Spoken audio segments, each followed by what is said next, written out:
ഇതിന് നിലവിൽ റബ്ബറിൻ്റെ ഇല കൊഴിഞ്ഞ് പുതിയ ഇല ആകുന്നോടം വരെ നമ്മൾ ഈച്ചയ്ക്ക് ഇതുപോലെ ചിരട്ട വെച്ചിട്ട് ഫീഡ് കൊടുക്കണം.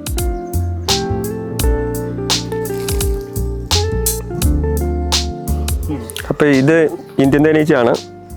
സെറാന ഇൻഡിക്ക എന്ന് പറയുന്ന ഒരു ഇനമാണിത്. നമ്മളെ കേരളത്തിലെ കാലാവസ്ഥയ്ക്ക് വ്യവസായ അടിസ്ഥാനത്തിൽ കൃഷി ചെയ്യുന്ന ഈ കറുത്ത ആണീച്ചയാണ്. ഇത് മൊത്തം വർക്കർ ബീസ്.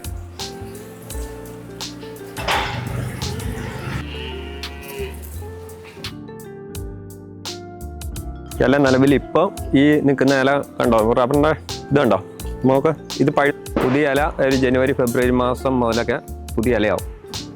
അപ്പം അതുപോലെയാണ് തേനെടുക്കാൻ തുടങ്ങുക ഈ കൂടുകളിൽ നിന്ന്. നമ്പറാണ് ഇപ്പം ഇത് ഈ തട്ടിൽ നമ്മൾ തേനെടുക്കില്ല. ഇത് ഈച്ചയ്ക്ക് മുട്ടയും കുഞ്ഞുങ്ങളൊക്കെ വിരിഞ്ഞിറങ്ങേണ്ട ഒരു തട്ടാണിത്. ബ്രൂട്ട് ചേമ്പർ എന്ന് പറയും. ഇത് ഏറ്റവും ഈ തട്ട് തേന് ഈ ഇരിക്കുന്ന നല്ല കട്ടിയിലാക്കും തേൻ. എന്നിട്ട് ഈ തട്ടിൽ നിന്നാണ് തേനെടുക്കുക. ഹണി ചേമ്പർ എന്ന് പറയുന്നത്. മൊത്തം 6 ഫ്രെയിം ഉണ്ടാവും ഒരു തട്ടിൽ, ബ്രൂട്ട് ചേമ്പറിൽ മാത്രം. ഇതിന് നിലവിൽ റബ്ബറിൻ്റെ ഇല കൊഴിഞ്ഞ് പുതിയ ഇല ആകുന്നോടം വരെ നമ്മൾ ഈച്ചയ്ക്ക് ഇതുപോലെ ചിരട്ട വെച്ചിട്ട് ഫീഡ് കൊടുക്കണം.